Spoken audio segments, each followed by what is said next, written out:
बोल गंगा मैया की जय। बोले सत्य सनातन धर्म की जय।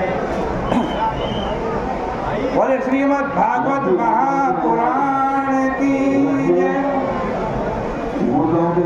पतित पावनी कलिमलहारिणी मोक्षदायिनी मंगलकारिणी माँ गंगा मैया का ये विश्व प्रसिद्ध पुराण प्रसिद्ध पवित्रतम तीर्थ हर की पैड़ी ब्रह्मकुंड है।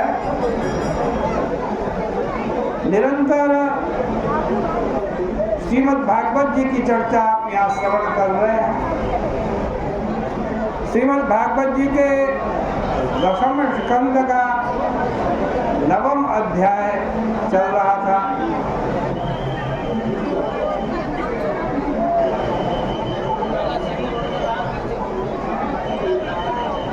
लाला ने मैया का माखन का मटका फोड़ा।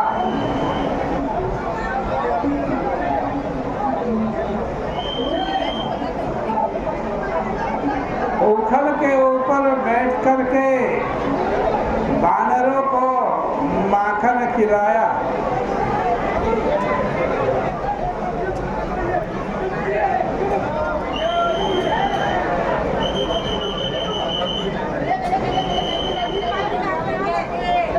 क्यों आया भगवान का क्रोध? मातृ मटका क्यों फोड़ा? आपने कल चर्चा में सब कुछ सुना था। भगवान सुबह सुबह उठे, लेकिन मैया उनसे पहले उठ गई और भगवान के लिए माखन तैयार करने लगी। भगवान ने देखा आज मैया कहाँ है, उठ करके मैया के पास पहुंच गए, दूध मांगने लगे। मैया उनको गोदी में लेकर दूध पिलाने लगी। उसी समय चूल्हे के ऊपर रखा हुआ पद्मगंधा नाम की गाय का दूध उफल करके बाहर आने लगा। मैया ने उस दूध को बचाने के लिए अतृप्त ही, भगवान श्री कृष्ण भी तृप्त नहीं हुए थे, पूरा पेट नहीं भरा था, उनको छोड़ करके दूध बचाने के लिए चली गई। इसलिए क्रोध आया, भगवान ने मटका फोड़ दिया।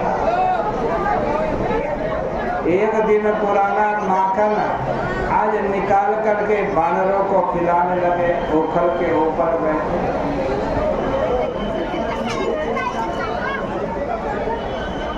उखलांघ्रे रूपरी व्यवस्थितम।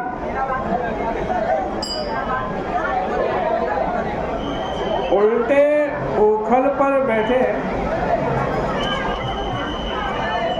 उन्होंने सोचा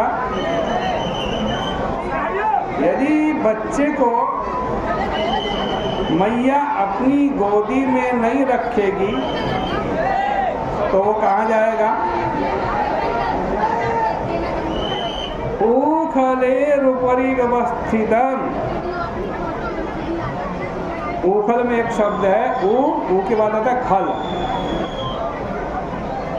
भैया मैया गोदी में नहीं बिठाएगी बच्चे को तो बच्चा कहाँ जाएगा? खल के पास चला।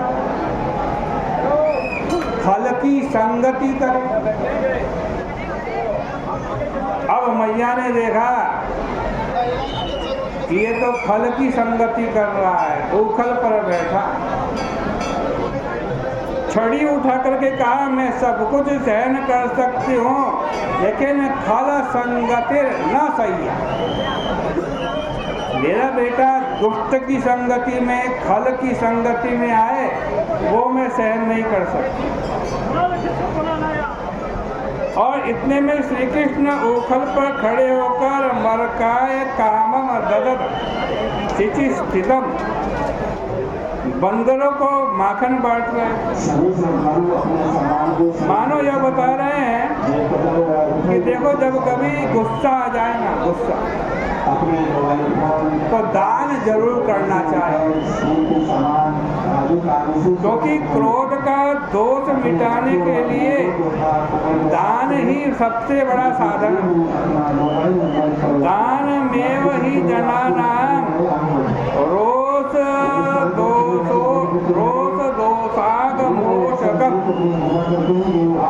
अर्थात रोष दोष रूप अध का मोक्षक कौन है? दान है। लेकिन भगवान श्री कृष्ण तो इधर दान कर रहे हैं और उधर उनकी आंखें सशंकित है। चौर्य विशंकितेक्षणम, भागवत में लिखा है चौर्य विशंकितेक्षणम। जरा आनंद लो इसका। भाई मेरे, जरा एक बार भगवान की ओर आंख करके देख लो, फिर समझ पाओगे कि चोरों की आंखें कैसी होती। मालूम तो पड़ता था कि श्री कृष्ण सामने देख रहे हैं, परंतु तिरछी आंखों से पीछे का भी सब देखते जा रहे हैं। श्री कृष्ण की ऐसी आंखों पर दृष्टि डालते ही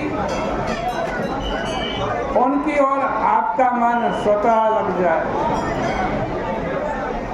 हमारे नाट्य शास्त्र में भाव प्रकाशन के लिए सैकड़ों प्रकार की नेत्र भंगिमाओं की पद्धति लिखी है। जैसे ललित नेत्र, चलित नेत्र, ललित नेत्र, याचित नेत्र, दलित नेत्र, आर्द्र नेत्र, चकित नेत्र, ईद नेत्र आदि। पुराने हिंदी कवियों ने भी श्री कृष्ण के नेत्रों का बड़ा विचित्र विचित्र वर्णन किया। वो आंखों से ही मांग लेते हैं, आंखों से ही दिल का लेना देना कर लेते हैं। कहते हैं कि पुरुष का निवास तो अक्षी में ही है। तो भगवान के नेत्र चौर्य विशंकित है। मैया ने पीछे से उनकी हरकत देखी और हाथ में छड़ी लेकर के दौड़ी। तामात्तयष्टिम, देखो कितने उदार हैं हमारे भगवान। हमारे भक्त हमारे भगवान के पीछे छड़ी लेकर के दौड़ते हैं। भला दूसरा कोई ऐसी हिम्मत कर सकता है कि भगवान के पीछे छड़ी लेकर के दौड़े? श्री कृष्ण यशोदा मैया को अपनी ओर छड़ी लेकर के आती देख करके उखल के ऊपर से कूद पड़े और भाग खड़े। तपसा ईरिदम मन प्रविष्टम क्षममापियम नाप। बड़े बड़े योगियों का मन तपस्या से पवित्र होकर भी भगवान के स्वरूप में प्रवेश करने योग्य होने पर भी श्री कृष्ण को प्राप्त नहीं कर सकता। परंतु एक गोपी, गांव की गोपी, उनके पीछे छड़ी लेकर के दौड़ गई। यशोदा मैया के स्थूल शरीर का वर्णन करते हुए सुखदेव जी महाराज कहते हैं, बृहच्चरक्षोणि भराक्रांत गीत सुमध्यमा। उनके नितंब बड़े बड़े हैं यशोदा मैया के, और कमर पतली है, और उसकी वेणी में फूल गुथे हुए हैं। जब मैया ने भागते हुए श्री कृष्ण का पीछा किया तो नितंबों ने अपने भार से उनकी गति में अवरोध उपस्थित कर दिया। पतली कमर ने कहा, मैया अधिक दौड़ोगी तो मैं टूट जाऊंगी। और चोटी के फूलों ने भी धरती पर गिर गिर कर मैया का साथ छोड़ दिया। ये उत्प्रेक्षा है मैया के सौंदर्य पर। यहाँ दर्शन करो उस अपराधी भगवान का जो भय के मारे भागे जा रहे और मैया हाथ में छड़ी लेकर उनको पकड़ने के लिए उनका पीछा कर रही। यह सब ऐसी झांकी है जो वेदों और उपनिषदों में ढूंढने पर भी नहीं मिलने वाली। भला वेद और उपनिषद का भगवान कभी रोता है क्या? नहीं रोता। लेकिन वृंदावन के ये भगवान मैया के डर से रोए जा रहे हैं, रोए जा रहे हैं।